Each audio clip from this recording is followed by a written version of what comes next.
Welcome back. Welcome back to this channel. My name is Amna, and in this video I am going to talk about most important MCQs of chemistry, which can be the part of your entry test, pre-admission test of an agricultural university Nujam, and it may not be, but you have to continue your struggle. So therefore I am back here and I have taken with myself 30 most important chemistry MCQs. So without further delay, let's talk about it. First MCQs we have: chemistry is a or an day science, theoretical, experimental, both A and B, and social. So it is experimental science, right?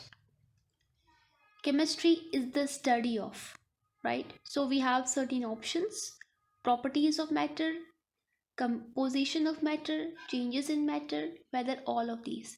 Correct answer is the all of this. Chemistry के अंदर हम सब चीज़ों को पढ़ते हैं, matter की properties भी, मैटर की कंपोजिशन भी, मैटर के अंदर कौन सी चेंजेस आते हैं उसको भी.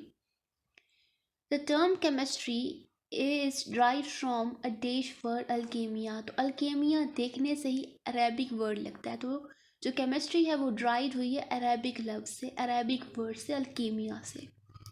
अच्छा, अगर बात करें केमिस्ट्री का फादर की, तो फादर कौन है? Jabir bin Hayyan is the father of the chemistry.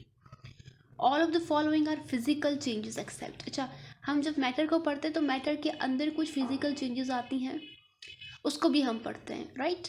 जैसे कि सब्लिमेशन है, एवापोरेशन है, वेपर्स की सूरत में फ्रीजिंग है, आइस फ्रीज हो जाती है, मगर न्यूट्रलाइजेशन जो है ये फिजिकल चेंज नहीं है. तो एक्सेप्ट दिस. तो राइट आंसर न्यूट्रलाइजेशन है. उसके बाद है all of the following are compound except. Chemistry के अंदर हमने एटम्स, एलिमेंट्स, राइट, एटम्स को भी पढ़ा है, एलिमेंट्स को भी पढ़ा है, मॉलिक्यूल्स को भी पढ़ा है, कंपाउंड्स को भी पढ़ा है. तो कंपाउंड एक मिक्सचर होता है जिसके अंदर सेवरल एलिमेंट्स होते हैं, हमें पता है ये बात, मगर इन सब में से कंपाउंड कौन सा नहीं है? तो air is not a compound, right?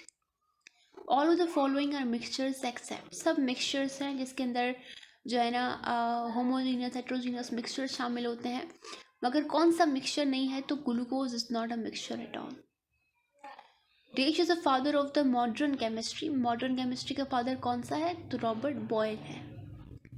All of the following are chemical changes. हमने जैसे फिजिकल चेंजेस की बात की, तो इस तरीके से मैटर के अंदर केमिकल चेंजेस भी आती हैं.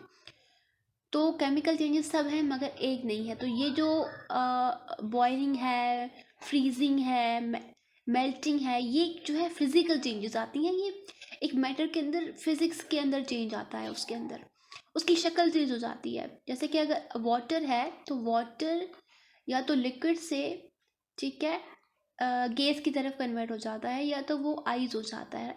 तो लिक्विड है, उसकी जब वो क्या होता है, बॉयल होता है तो गैस हो जाता है, जब वो फ्रीज होता है तो आइस हो जाता है. तो इन प्रोसेस के ज़रिए से वो अपनी शक्ल चेंज करता है, अपनी प्रॉपर्टीज़ चेंज नहीं करता. तो केमिकल चेंजेस के अंदर प्रॉपर्टीज़ चेंज हो जाती हैं, जैसे कि रस्टिंग है, कंबस्शन है, न्यूट्रलाइजेशन है.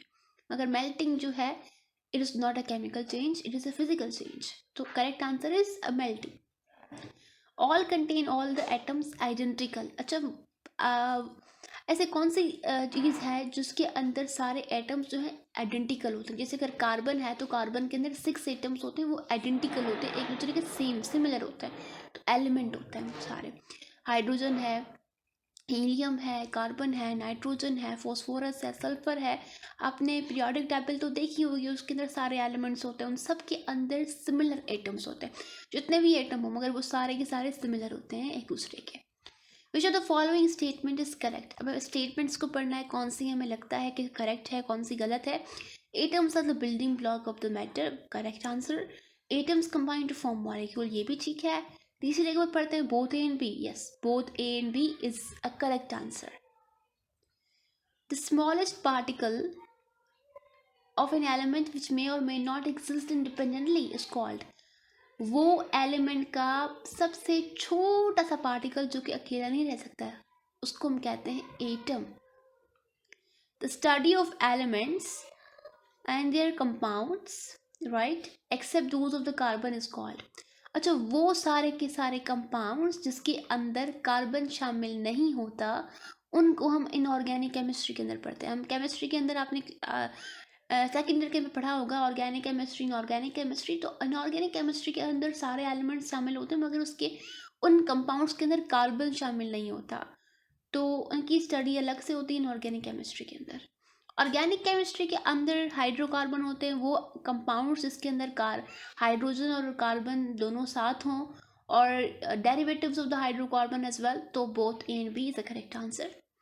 The study of chemical compounds and their reaction occurring in living body is called। अच्छा, अब हमें पता है कि केमिकल कंपाउंड्स के बारे में हम पढ़ रहे हैं, जो कि एक living organism, humans, animals, plants के अंदर वो रिएक्शंस के शामिल होते हैं, तो इसको हम कहते हैं बायोकेमिस्ट्री। हमें पता है बायोलॉजी के अंदर पे हम पढ़ते हैं कि बायोकेमिस्ट्री बायो रिलेटेड लाइफ, और केमिस्ट्री वो प्रोसेसेस मेटाबॉलिज्म भी होता है। तो ये एक बायोकेमिस्ट्री का जो है ना एक सिलसिला है जो कि हमारी बॉडी के अंदर चल रहा होता है, right. The study of the kind and quantity of substance present in a compound is analytical chemistry कहते हैं उसको। ये ब्रांचेस है केमिस्ट्री की, अपने इंटर के अंदर पढ़ी होंगी। एनालिटिकल केमिस्ट्री के अंदर हम ऐसी कोई चीज़ पढ़ते हैं इसके अंदर हम क्वांटिटी के बारे में भी डिस्कस करते हैं, काइंड के बारे में भी डिस्कस करते हैं। फॉर एग्जांपल हमारे पास ए बी कंपाउंड है, ए कंपाउंड 60% है, बी कंपाउंड 40% है। तो ये स्टडी किसके अंदर होती है? एनालिटिकल केमिस्ट्री के अंदर होती है।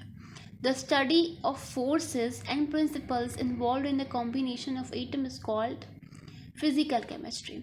ठीक है, अब जो भी एक एटम कंबाइन होते हैं तो मॉलिक्यूल्स बनते हैं, तो उन कि अंदर कौन से फोर्सेस हैं, कौन सी प्रिंसिपल्स इन्वॉल्व हैं कि वो मॉलिक्यूल बन रहे हैं, तो वो फिजिकल केमिस्ट्री कहलाती है।